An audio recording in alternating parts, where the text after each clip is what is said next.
Am I relationship material? By Elsabie from elsabiesmith.com. This is the question. I've just started a new relationship, and rather than feeling happy, I'm noticing a recurring pattern. I was in a lovely relationship a few years ago, but then decided to move away to another city. I became so unhappy that I eventually moved back to be with the girl, only to realize that it was the worst thing I could have done. I had anxiety attacks and my health suffered. I couldn't bear spending time with this girl, and a few months later broke up with her. Since then, I've had a few short-lived relationships, but nothing serious. I then met a girl who wasn't interested, because she'd been burnt before. It took me ages of pursuing her before she was convinced that we could be happy. This was hell for me. If she didn't respond to a text immediately, I felt abandoned and desperate with worry. We finally settled down in a happy relationship, until recently when I read an innocent text from her and got a vision of spending my life with her, and it terrified me. This girl is now very happy in the relationship, and I don't know how to tell her how I feel. In my heart, I probably know she's not the one for me, but I don't want to hurt her. I also don't want to leave her and discover again that I've made a big mistake. Is it possible that I for some reason go after girls that I can't have, so that I can leave them when I'm proven wrong? If I continue like this, how will I know when I finally meet the right one? I'm concerned that I now have set a pattern that I cannot break. Here is my answer. There are several things in your question that I will comment on, and you might not like them. You had a relationship years ago and it failed. I get the feeling that at the time you made some unconscious decision that you are not good at having relationships, and that you now want life to prove you wrong and give you a perfect relationship. Do you know the difference between love and infatuation?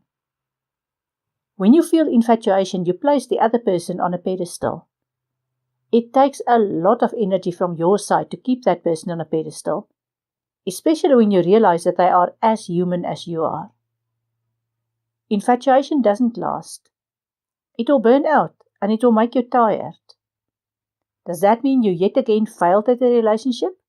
No, it only means that you don't understand yet.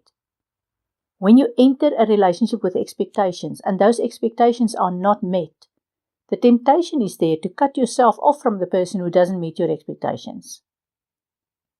Some introspection will tell you that your expectations of other people are meant to divert your attention from yourself.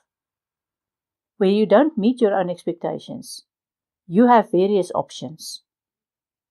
Find someone else to protect those expectations on. Then you're off the hook and you have someone to blame when things don't work out. Or lower your expectations, but what if that leaves you disappointed in yourself? Take ownership of your expectations and ask yourself why these expectations are so important to you. Do you really want a relationship that is exciting and full of butterflies all the time? There is a time and a place for everything. And with everything, I mean the lovely times that you want to remember forever, as well as the challenging times when you learned about yourself. There are different things you can do to get a clearer picture of yourself, because this is about resolving your inner division which you project on other people. Do this for each one of the relationships that you've had and ended, as well as for a relationship that you are in at the moment. Draw 2 columns on a sheet of paper. The title of the first column is Staying in that relationship, and the title of the second column is Leaving that relationship. Then divide each of these 2 columns into 2 columns. Under the heading Staying in that relationship, name the 2 smaller columns Advantages and Disadvantages. Do the same for the 2 smaller columns under the heading Leaving that relationship. Now here's the important thing. You have to follow these instructions. Write down 1 advantage you had of being in that relationship. Then write down 1 disadvantage you experienced when you were in that relationship. Next, write down 1 advantage of leaving that relationship, followed by 1 disadvantage of leaving that relationship. Repeat this process until you've completed at least 30 full lines with entries in all 4 columns. Of course, there will be a temptation to quickly complete one column at a time, but the magic lies in completing one line at a time rather than one column at a time.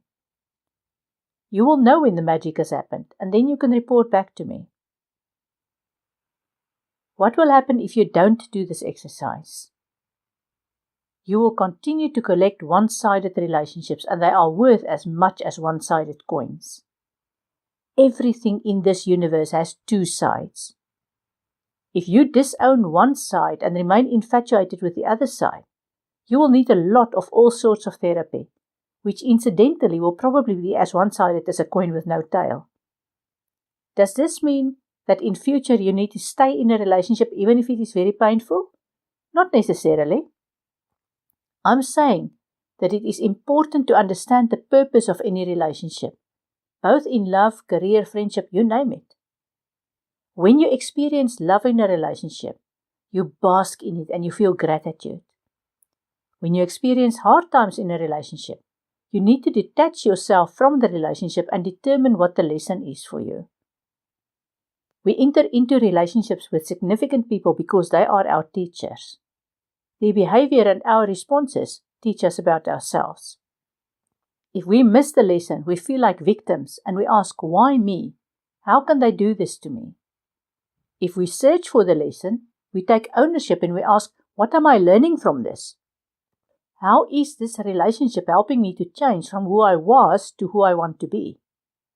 This allows us to see the lessons, to grow, and to experience gratitude rather than resentment when a relationship ends. Who were you before each of your relationships started? What did you learn from those relationships about yourself? In what sense did you become wiser and more mature? What is it that you need to go back and thank those ex-girlfriends for? Because without them, you wouldn't have grown as a person. As long as you ignore this, you will continue to have a pattern of infatuation, depths of despair, with no balance and no gratitude. Of course, you can discard all of this and say that you don't want to learn about yourself. You just want someone to make you happy.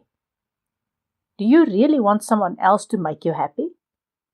I wouldn't want to add the burden of my own unhappiness to anyone in a relationship with me. When you take ownership for who you are and you accept yourself and your actions 100%, you will find someone who does the same. On the other hand, when you look for someone to make you happy, you'll find someone who will expect you to make her happy. Such a relationship is exhausting because you jump around like a cat on a hot tin roof to meet someone else's ever-changing expectations, while you get more and more frustrated because she doesn't meet your expectations. The end result? You guessed it. Who said life isn't hard work? But there's nothing as satisfying as when you get the message and you feel immense gratitude for having been in a relationship that made you wiser and more mature. Find more of Elsie B. Smith's books in hard copy, Kindle and audio on Amazon, or as audiobooks from your favorite audiobook provider.